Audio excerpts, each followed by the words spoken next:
LB స్టేడియంలో ఉద్యోగ నియామక పత్రాల పంపిణీ జరిగింది. ఈ కార్యక్రమానికి సీఎం రేవంత్ రెడ్డితో పాటు డిప్యూటీ సీఎం బట్టి విక్రమార్క, మంత్రులు హాజరయ్యారు. లెక్చరర్లు, టీచర్లు, ఉద్యోగాలకు ఎంపికైన వారికి నియామక పత్రాలు పంపిణీ చేశారు. 5192 మందికి సీఎం చేతుల మీదుగా నియామక పత్రాలను పంపిణీ చేశారు.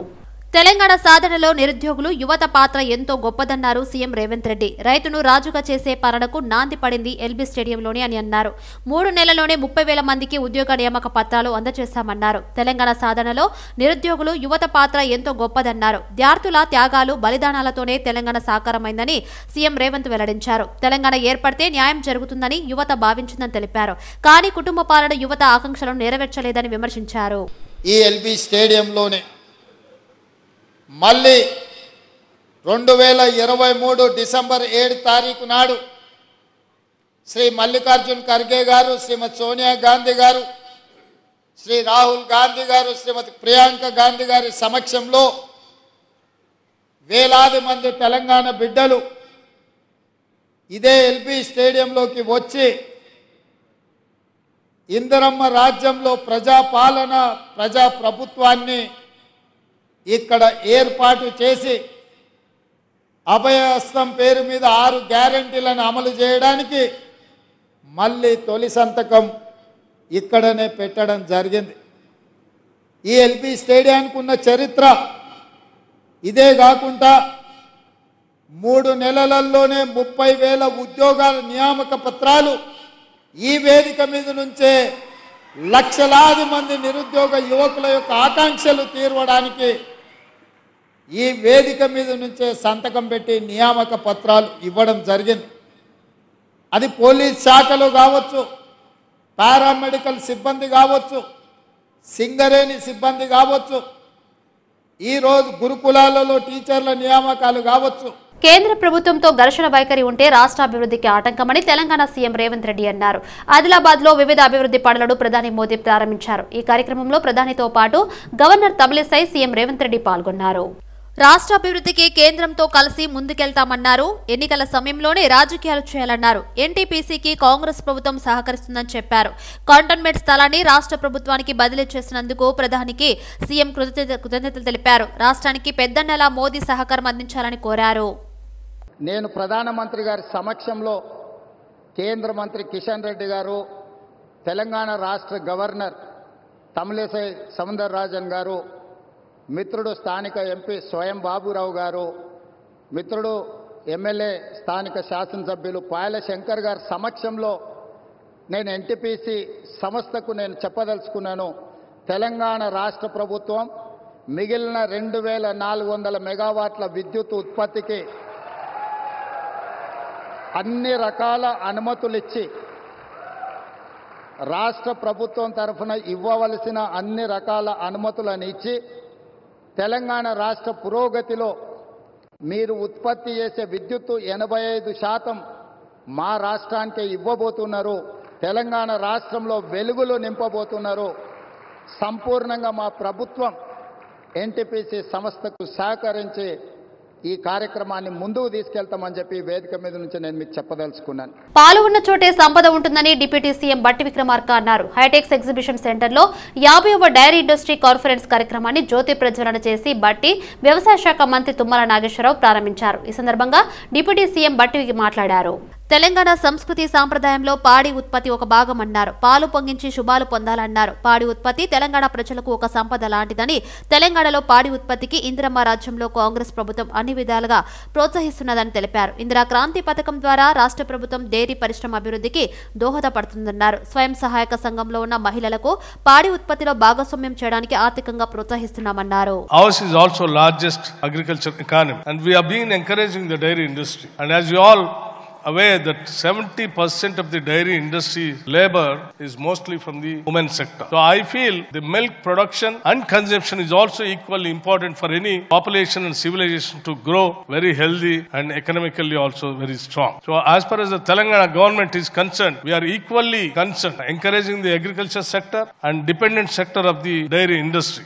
ఈ యొక్క సంస్థ వ్యవస్థ ఇంకా ముందుకు సాగాలని బట్టి గారు చాలా రోజులుగా ఆయన నియోజకవర్గానికి ఈ యొక్క సంప్రదాయాన్ని సాంప్రదాయాన్ని సంస్కృతిని తీసుకురావటం కోసం ప్రయత్నం చేస్తున్నారు. ఈ రాష్ట్రం యావత్తు ఆ సిస్టాన్ని ప్రయోగించి ప్రతి మహిళకి కనీసం ఇంటికొక ఆవు, ఇంటికొక పశువు ఆ స్కీములో ఈనాడు మన డిమాండ్ ఎక్కువగా ఉంది, సప్లై తక్కువగా ఉంది. తెలంగాణ ప్రజలు వాడకానికి తగ్గట్టుగా పాల ఉత్పత్తి లేదు. కాబట్టి దయచేసి ఈ ప్రభుత్వంలో రేవంత్ రెడ్డి గారి నాయకత్వంలో రంగం ముందుకు పోయేదానికి మన రాష్ట్రం ముందంజలో ఉండాలి. దానికి తగ్గటువంటి ప్రణాళిక మా ప్రణాళిక మంత్రి భట్టి గారి ఆధ్వర్యంలో జరుగుతుందనే విశ్వాసం.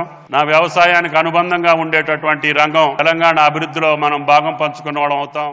పార్లమెంట్ ఎన్నికల వేళ గులాబీ బాస్ కేసీఆర్ దూకుడు ప్రదర్శిస్తున్నారు. వరుసగా రాష్ట్రంలోని అన్ని లోక్సభ సెగ్మెంట్ల నేతలతో సమావేశాలు నిర్వహిస్తున్నారు. ఇవాళ ఉమ్మడి ఖమ్మం జిల్లా నేతలతో సమావేశమయ్యారు. ఈ సందర్భంగా ఖమ్మం లోక్సభ అభ్యర్థిని ప్రకటించారు. సిట్టింగ్ ఎంపీ నామా నాగేశ్వరరావును తొలి లోక్సభ అభ్యర్థిగా అనౌన్స్ చేశారు. ప్రస్తుతం తెలంగాణలో కాంగ్రెస్ వర్సెస్ బీఆర్ఎస్ పోరు రసవత్తరంగా మారుతుంది. అసెంబ్లీ ఎన్నికల్లో పరాజయం పాలైన బీఆర్ఎస్ పార్టీ పార్లమెంటు ఎన్నికల్లో ఎలాగైనా సత్తా చాటాలని ఫిక్స్ అయినట్లు తెలుస్తుంది. ఈ క్రమంలోనే స్వయంగా కేసీఆర్ రంగంలోకి దిగి వ్యూహాలు అమలు చేస్తున్నారు. ఈసారి ఎలాంటి ఛాన్స్ తీసుకోకుండా గెలుపు గుర్రాలనే బరిలోకి దింపాలని నిర్ణయించుకున్నట్లు తెలుస్తుంది.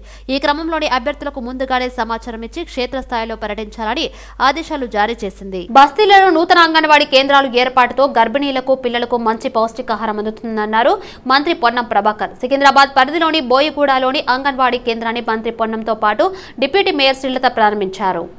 సికింద్రాబాద్ పరిధిలోని న్యూ బోయినగూడలోని జీకే కాలనీలో అంగన్వాడీ నూతన కేంద్రాన్ని మంత్రి పొన్నం ప్రభాకర్ ప్రారంభించారు. హైదరాబాద్ జిల్లా కలెక్టర్ అనుదీప్ దుదిశెట్టి, గ్రేటర్ హైదరాబాద్ నగర డిప్యూటీ మేయర్ శ్రీమతి మోతే శ్రీలత ప్రారంభోత్సవంలో పాల్గొన్నారు. గర్భిణీ స్త్రీలకు, చిన్నారులకు పౌష్టికాహారం అందుతుందన్నారు డిప్యూటీ మేయర్ శ్రీలత. చిన్నారులకు విద్యా బుద్ధులను నేర్పిస్తూ తెలంగాణ ప్రభుత్వం అంగన్వాడీలకు అన్ని విధాల అండగా ఉంటూ పసిపిల్లలకు విద్య, ఆటలు కూడా నేర్పిస్తారని పేర్కొన్నారు. ఈ కార్యక్రమంలో MP Anil Kumar Yadav, corporator Hemalatha, Lakshmipathi, DMHO, Anganwadi అధికారులు, కాంగ్రెస్ నాయకులు పాల్గొన్నారు. కాంగ్రెస్ ప్రభుత్వం, ప్రజాపాలన ప్రభుత్వం వచ్చిన తర్వాత గత కార్యక్రమాలు గాని, నూతనంగా తీసుకోవాల్సిన కార్యక్రమాలు గాని, మంచి కార్యక్రమాలను స్వీకరించడం, అవసరమైన చోట మార్పు చేసుకోవడం, ప్రజలకే ఇబ్బందులు లేకుండా చూసుకుపోయేది ఏ ప్రభుత్వం బాధ్యత అయినా. అందులో భాగంగా గతంలో జరిగినటువంటి మన ఊరు మనబడి కార్యక్రమంతో పాటుగా మన బస్తీ మన పాఠశాలతో పాటుగా ఇంకా ఏ విధంగా మెరుగైన సేవలు అందించగలుగుతామో చూస్తా ఉన్నాం.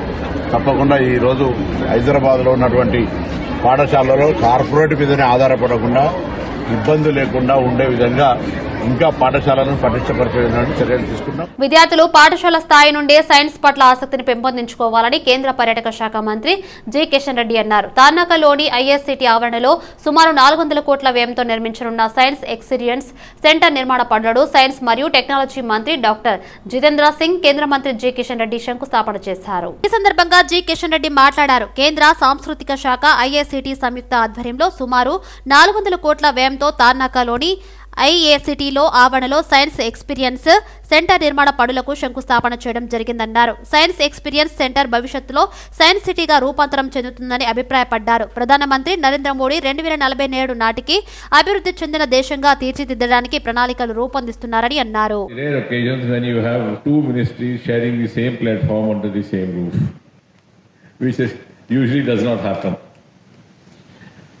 And that is also a reflection of the integrated approach which is being sought to be followed by this government headed by Prime Minister Modi. People in science, and you can't have unscientific people patronizing culture. And therefore, I think this is going to add one more landmark to the achievements of the IICT, which is already known for its contribution to the agri-chemical industry. Also, I would say the agri-chemical startups as a part of the startup movement which is going across the country. The pheromone application technology, what is known it for in the integrated pest management, the hydrazine hydrate plant, the anaerobic gas lift reactor where we just now had the opportunity to visit. రానున్న రోజుల్లో హైదరాబాద్లో science సిటీగా కూడా మరి 200 ఎకరాల్లో చేయాలనేటువంటి ఆలోచన ఉంది. మరి రాష్ట్ర ప్రభుత్వంతో మాట్లాడి వీరైనా మరి ల్యాండ్ ఇచ్చినట్లయితే సైన్స్ సిటీ కూడా ఏర్పాటు చేస్తాం. ఎందుకంటే హైదరాబాద్లో ఇప్పటికే అనేకమైనటువంటి డిఫెన్స్ రక్షణ శాఖకు సంబంధించినటువంటి పరిశోధన సంస్థలు, రక్షణ శాఖకి సంబంధించినటువంటి మ్యానుఫ్యాక్చరింగ్ సెంటర్స్, అదేవిధంగా ఫార్మా రీసెర్చ్ ఆర్గనైజేషన్స్, ఫార్మా కంపెనీలు, ఐటీ మల్టీనేషనల్ కంపెనీలు, అదేవిధంగా అనేక రకాల ఇతర సైన్స్కి సంబంధించినటువంటి పరిశోధన సంస్థలు హైదరాబాద్లో ఉన్నాయి. అనేక విద్యా సంస్థలు కూడా ఉన్నాయి. కాబట్టి ఇక్కడ ఈ రకమైనటువంటి సైన్స్కి సంబంధించినటువంటి ఎక్స్పీరియన్స్ సెంటర్ చాలా లోపంగా ఉంది. దాన్ని పూరించాలనేటువంటి ప్రయత్నంలో భారత ప్రధానమంత్రి నరేంద్ర మోడీ గారు మరి అడగగానే పెద్ద మనసుతో అంగీకరించి ఈ యొక్క సైన్స్ ఎక్స్పీరియన్స్ సెంటర్ హైదరాబాద్ ఇచ్చినందుకు నేను తెలంగాణ ప్రజానీకం తరఫున, ముఖ్యంగా యూత్ అండ్ స్టూడెంట్స్ తరఫున నేను వారికి హృదయపూర్వకమైనటువంటి ధన్యవాదాలు. కాంగ్రెస్ పార్టీ నేతలు ప్రజలను మభ్యపెట్టి అధికారంలోకి వచ్చారని మాజీ మంత్రి బీఆర్ఎస్ ఎమ్మెల్యే కేటీఆర్ విమర్శించారు. బీఆర్ఎస్ రాష్ట్ర కార్యాలయం తెలంగాణ భవన్ లో ఏర్పాటు చేసిన సమావేశం కేటీఆర్ పాల్గొన్నారు. కాంగ్రెస్ ప్రభుత్వం కూడా తమ ప్రభుత్వం అనుసరించిన విధానాలని అనుసరిస్తుందని, తద్వారా గత బీఆర్ఎస్ ప్రభుత్వం చేసింది కరెక్టేనని చెప్పకని చెబుతుందని అన్నారు. దీనికి ఎల్ఆర్ఎస్ ను ఉదాహరణగా పేర్కొన్నారు. గతంలో ఎల్ఆర్ఎస్ ఛార్జీలు కట్టొద్దన్న నేతలే నేడు గడువు విధించి మరీ వసూలు చేశారని నిర్ణయించారని ఆరోపించారు.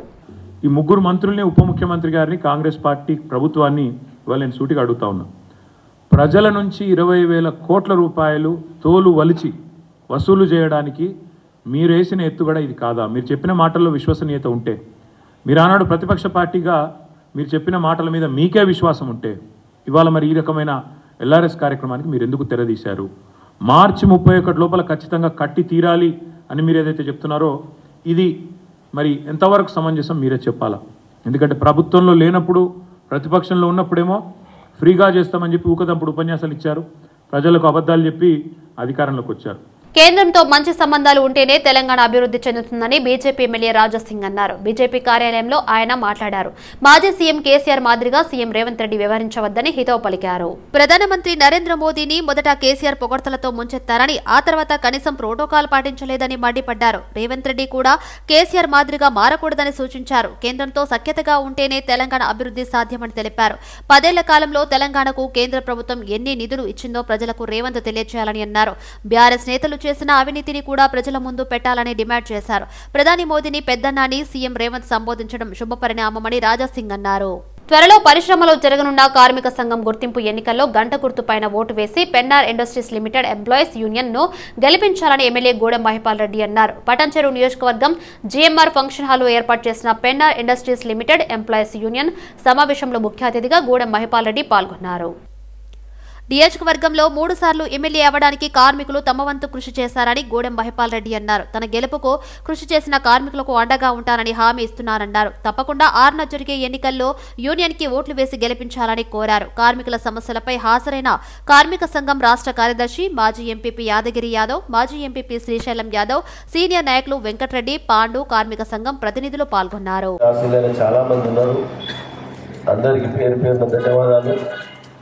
ఈ సభలో హాజరైన ఎంప్లాయీ సోదరులు, పెన్నార్ సోదరిమణులు, పత్రికా సోదరులందరికీ ధన్యవాదాలు. మీ ఎంప్లాయీస్ అందరూ, మీ తోటి వర్కర్లన్నీ మీకు జరిగిన విషయాలన్నీ క్లుప్తంగా మీరే చెప్తా ఉన్నారు. ఆ విషయాలన్నీ గమనించండి. మీ పెన్నార్ కంపెనీ నాకేం కొత్తేం కాదు. అగ్రిమెంట్లు చేసినాం ఇంతకుముందు. మొన్న రాంబాబు గారు చేసిండు, మీకు ఇచ్చిన మాట ప్రకారంగా ఏ విధంగా చేసిండో మీకు తెలుసు. కమ్యూనిస్టు వాళ్ళు ఏ విధంగా పనిచేస్తారని మీరే మీ తోటి వర్కర్లకు చెప్తా ఉన్నారు. వాళ్ళని మాటికి గుర్తు చేసి వాళ్ళని హైలైట్ చేయకండి దయచేసి. మీరు ఏం చేస్తారో చెప్పండి, ఏం చేయబోతారో చెప్పండి. దాని విషయంలో మీరు ముందుకెళ్ళండి దయచేసి. కాబట్టి తప్పకుండా ఈ 6వ తారీఖు ఎలక్షన్ లో మీరు మెగా డిఎస్సీతో పాటు టెట్ నిర్వహించి అర్హులైన అందరికీ ఉద్యోగాలు ఇవ్వాలని రాజ్యసభ సభ్యుడు, బీసీ సంక్షేమ సంఘం జాతీయ అధ్యక్షుడు ఆర్ కృష్ణయ్య రాష్ట్ర ప్రభుత్వాన్ని కోరారు. హైదరాబాద్ ఇందిరా పార్క్ ధర్నా చౌక్ లో తెలంగాణ బీసీ యువజన సంఘం ఆధ్వర్యంలో 24,000 పోస్టులతో మెగా డిఎస్సీ సాధనకు TET, art and craft music అభ్యర్థులు మహాధర్నా నిర్వహించారు.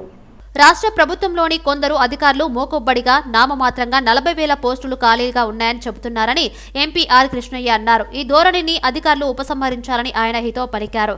అధికారులు నిరుద్యోగ వ్యతిరేకులని ఆయన ఆరోపించారు. 11,000 నుంచి 24,000 టీచర్ పోస్టులను పెంచాలన్నారు.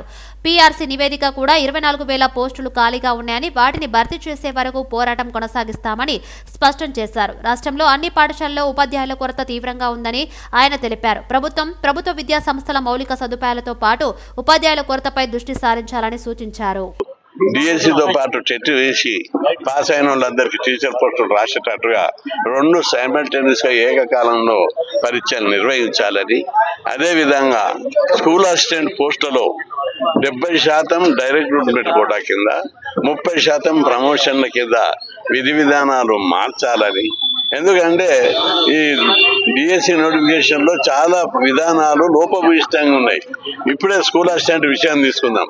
కర్ణాటకలో, ఆంధ్రప్రదేశ్ లో 70% డైరెక్ట్ రిక్రూట్మెంట్ కోటా కింద 30% ప్రమోషన్ కింద ఇస్తుంటే మన దగ్గర ఇక్కడ సంఘాల ఎన్జిఓ సంఘాల ఒత్తిడికి లొంగి నిరుద్యోగులకు అన్యాయం తలపెట్టి 70% ప్రమోషన్లు. కీసరగుట్ట శ్రీ రామలింగేశ్వర స్వామి ఆలయంలో శివరాత్రి సందర్భంగా జరిగే 6వ తేదీ నుండి 11వ తేదీ వరకు జరిగే బ్రహ్మోత్సవాలకు సంబంధించిన ఏర్పాట్లపై సమావేశం నిర్వహించారు. కీసరగుట్టలోని కళ్యాణ మండపంలో జిల్లా కలెక్టర్ గౌతమ్ ఆధ్వర్యంలో సమీక్ష జరిగింది. ఈ సమావేశంలో MLA Chamakura Malla Reddy, ZP chairman Sharath Chandra Reddy, మాజీ ఎమ్మెల్యే సుధీర్ రెడ్డి అధికారులు పాల్గొన్నారు. మల్లారెడ్డి ఆలయంలో ప్రత్యేక పూజలు చేసి స్వామివారిని దర్శించుకున్నారు. ఈ సందర్భంగా మల్లారెడ్డి మాట్లాడారు. శివరాత్రికి పెద్ద సంఖ్యలో భక్తులు వస్తారని, ఎలాంటి ఇబ్బందులు లేకుండా క్యూ లైన్లలో వాటర్ మజ్జిగ ఏర్పాట్లు చేయాలని అధికారులకు సూచించారు. పార్కింగ్ సమస్యలు లేకుండా చర్యలు తీసుకోవాలని ఆయన తెలిపారు.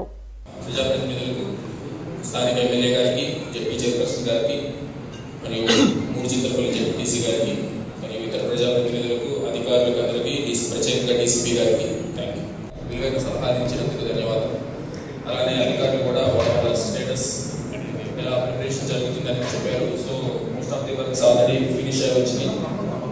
అండ్ మనకి 8వ తారీఖు 9వ తారీఖు హెవీ రష్ ఉంటుందని అంతా కూడా మన పుణ్యక్షేత్రం అందరూ కూడా భక్తులు చాలా పెద్ద ఎత్తున వస్తారు, ఉపవాసాలతో వస్తారు. కాబట్టి వాళ్ళందరికీ కూడా ఇష్ట ప్రకారం ఉంటారు.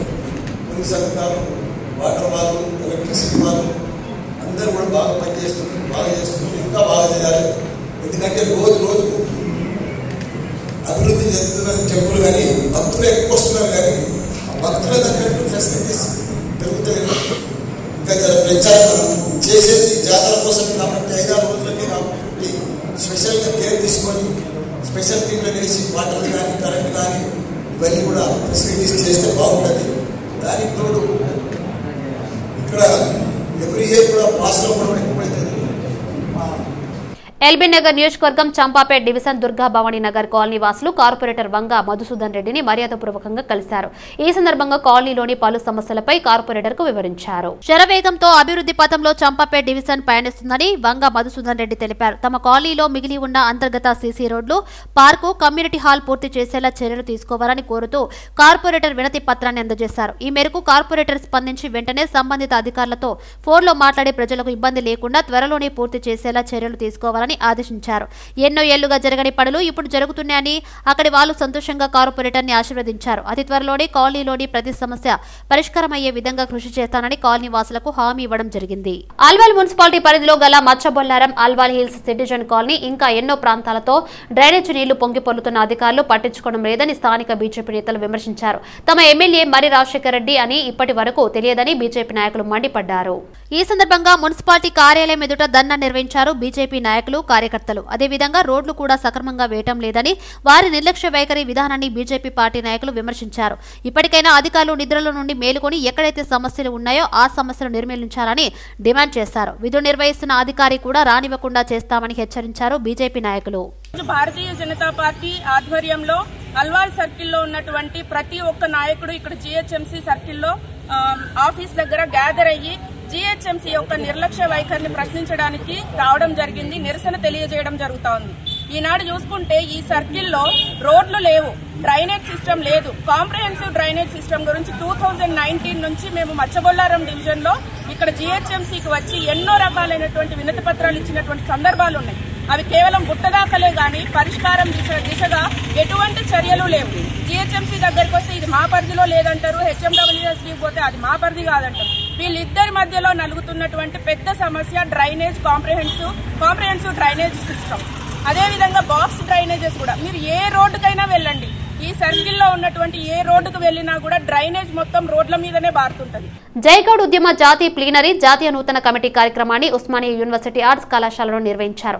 ఈ సందర్భంగా నూతనంగా ఏర్పాటు చేసిన జాతీయ కమిటీని జైగౌడ్ ఉద్యమం జాతీయ అధ్యక్షుడు వట్టికూడి రామారావు గౌడ్ ప్రకటించారు. అనంతరం నూతనంగా ఎన్నికైన వారికి రామారావు గౌడ్ నియామక పత్రాలు అందించారు. అనంతరం ఆయన మాట్లాడారు. సర్దార్ సర్వాయి పాపన్న గౌడ్ జీవిత చరిత్రను సిబిఎస్ఈ సిలబస్ లో పెట్టాలని డిమాండ్ చేశారు. అలాగే హైదరాబాద్ సెంట్రల్ యూనివర్సిటీకి పాపన్న మహారాజ్ పేరు పెట్టాలని కోరారు. గత 16 సంవత్సరాలుగా పాపన్న గౌడ్ చరిత్రపై జై గౌడ్ ఉద్యమం పోరాటం చేస్తుందని అన్నారు. పాపన్న మహారాజ్ జీవిత చరిత్రను దేశవ్యాప్తంగా తీసుకొని పోవాలని అన్నారు. 16 సంవత్సరాలుగా పాపన్న మహారాజ్ చరిత్రపై పోరాటం చేస్తున్నటువంటి జై గౌడ్ ఉద్యమం మరి భవిష్యత్తు ప్రణాళిక మరి జాతీయ స్థాయిలో పాపన్న మహారాజ్ చరిత్రని మరి సిబిఎస్ఈ సిలబస్గా పెట్టేయాలని హైదరాబాద్ సెంట్రల్ యూనివర్సిటీకి పాపన్న మహారాజ్ పేరు పెట్టాలనే డిమాండ్లతోటి ఈరోజు సమావేశం జరిగింది. ఈ మహాసభ అనంతరం జాతీయ స్థాయిలో మొత్తం పాపన్న చరిత్రను తీసుకుపోవడానికి చేసే ప్రణాళిక మొత్తం కూడా ఈరోజు చర్చించడం జరిగింది. ఈ సందర్భంగా అన్ని రాష్ట్ర ప్రభుత్వాలకు జాతీయంలో ఉన్నటువంటి బీజేపీ ప్రభుత్వాన్ని కూడా విజ్ఞప్తి చేస్తా ఉన్నాం. 300 ఏళ్ల క్రితమే పాపన్న మహారాజు ఈ ప్రాంతాల్ని పరిపాలన చేసి 21 కోటలు కట్టి 30 సంవత్సరాలు పరిపాలన చేసిన పాపన్న మహారాజుకు ఈ దేశంలో ఒక బడుగు బలహీన వర్గాల చక్రవర్తికి దక్కింది ఏంటి అని మేము ప్రశ్నిస్తా ఉన్నాం. మీరు ఎంతో మందిని చరిత్రల్ని బయటికి తెచ్చిండ్రు. మరి కేంబ్రిడ్జ్ యూనివర్సిటీ పుస్తకంగా రాసి లండన్ విక్టోరియా మ్యూజియంలో పాపన్న చరిత్ర పెట్టినాక కూడా ఎందుకు భారతదేశం పాపన్న మహారాజు విషయంలో ఇంత నిర్లక్ష్యం వ్యవహరిస్తా ఉంది? కర్మన్ ఘాట్ లోని లక్ష్మీ కన్వెన్షన్ హాల్లో వైశ్య వికాస వేదిక ఆధ్వర్యంలో పార్టీలకు అతీతంగా చర్చాగోష్ఠి కార్యక్రమం నిర్వహించారు. వైశ్యులకి రాజకీయ పార్టీలు ప్రాముఖ్యత ఇవ్వాలని వైశ్య వికాస వేదిక ఫౌండర్ చైర్మన్ కాచం సత్యనారాయణ గుప్తా అన్నారు. జనాభా దామాషా ప్రకారం 6% ఉన్న వైశ్యులకి గత అసెంబ్లీ ఎన్నికల్లో ఒకే స్థానానికి బీఆర్ఎస్ బీజేపీ పార్టీలు వైశ్యులకి టికెట్ కేటాయించారని కాచం సత్యనారాయణ గుప్తా అన్నారు. అందులో ధన్వల్ సూర్యనారాయణ గుప్తా విజయం సాధించారని తెలిపారు. రానున్న పార్లమెంట్ ఎన్నికల సందర్భంగా తెలంగాణ రాష్ట్రంలో 17 స్థానాలకు గాను కనీసం ఒక్కో స్థానంలో అయిన వైశ్యులకి టికెట్ కేటాయించాలని అన్ని పార్టీ నాయకులను డిమాండ్ చేశారు. ఏ పార్టీ అయితే వైశ్యులకి టికెట్ కేటాయిస్తుందో ఆ పార్టీకే తెలంగాణలోని వైశ్యులందరూ కలిసి మద్దతిస్తామని అన్నారు. పార్లమెంట్ ఎన్నికలు వైశ్యుల పాత్ర అనే ఒక సబ్జెక్టు తోటి చర్చాగోష్ఠి కార్యక్రమం నిర్వహించడం జరిగింది. తెలంగాణ రాష్ట్రంలో ఉన్నటువంటి 17 పార్లమెంటు నియోజకవర్గాలు కాంగ్రెస్ పార్టీ కానివ్వండి, బీఆర్ఎస్ పార్టీ కానివ్వండి, భారతీయ జనతా పార్టీ కానివ్వండి, ఎవరు కూడా ఒక టికెట్ ఇచ్చేటువంటి పార్లమెంటు స్థానానికి వైశ్యులకు కేటాయించేటువంటి పరిస్థితి లేనటువంటి నేపథ్యంలో మనం ఏం చేయాల్సినటువంటి ఆవశ్యకత ఉంది. మనం పార్లమెంట్లో మన పాత్ర ఏంది, ఎలక్షన్లో మన రోల్ ఏందనే దాని మీద ఒక చర్చాగోష్ఠి కార్యక్రమాన్ని నిర్వహించడం జరిగింది. దాంట్లో భాగంగా ఈరోజు పార్టీలకు అతీతంగా అన్ని పార్టీలకు సంబంధించి కాంగ్రెస్ పార్టీ, భారతీయ జనతా పార్టీ, అలాగే బీఆర్ఎస్ పార్టీ, ఈరోజు ఉన్నటువంటి కాంగ్రెస్ ప్రభుత్వం రేవంత్ రెడ్డి గారిని, సీఎం గారిని ఈరోజు ఈ వైశ్య వికాస వేదిక ఆధ్వర్యంలో ఒక ప్రశ్న అడుగుతున్నాం. 2014 కానీ 2018 కానీ 2023లో కాంగ్రెస్ పార్టీ ఒక్క చట్టసభలో ఒక పార్టీ కూడా ఆ పార్టీకి ఉన్నటువంటి నేపథ్యంలో మన సభ్యుని కూడా ఎవరికి కూడా ఎమ్మెల్యే స్థానం ఇవ్వలేదు, టికెట్ ఇవ్వలేదు, ఎమ్మెల్సీ కానీ ఇవ్వలేదు, అలాగే పార్లమెంటు స్థానాన్ని కూడా కేటాయించలేదు. అలాగే భారతీయ జనతా పార్టీ ఒక టికెట్ బిగాల గణేష్ గుప్తా గారు నిజామాబాద్లో శాసనసభకు ప్రాతినిధ్యం వహిస్తున్నటువంటి నేపథ్యంలో ధన్పాల్ సూర్యనారాయణకి ఇవ్వడం జరిగింది. అక్కడ ధన్పాల్ సూర్యనారాయణ విజయం సాధించారు. కానీ మేమనేదంటే పార్లమెంట్లో కనీసం మాకు ఒక్క టికెట్ అన్నా మీ ఆయా పార్టీలు ఇవ్వాల్సినటువంటి ఆవశ్యకత ఉంది, అవసరం ఉందని చెప్పి గుర్తు చేయడం కోసం ఈరోజు ఒక చర్చాగోష్ఠి కార్యక్రమాన్ని నిర్వహించడం.